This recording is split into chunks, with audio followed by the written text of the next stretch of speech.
Welcome to Ooma Office. When you launch the app, its interface will appear.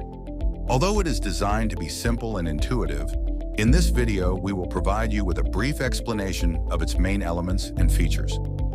The app's interface is divided into three primary sections: the top horizontal menu, the left-hand vertical module list, and the main area of the app. The left-hand vertical menu displays a list of modules enabled for your Ooma account. When you click on any module, it will open in the main area of the app.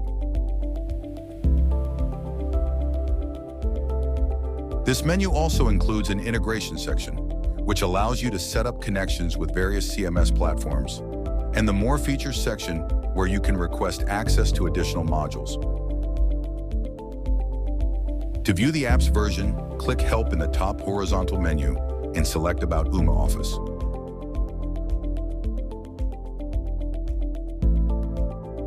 Click your account's name at the bottom of the left-hand menu and select Help to open the Help widget.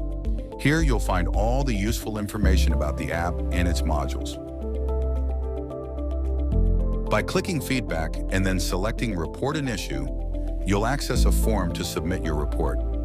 Your feedback and support help us continuously improve and deliver an exceptional experience. For detailed guidance on using the modules, refer to the Help widget. Thanks for watching.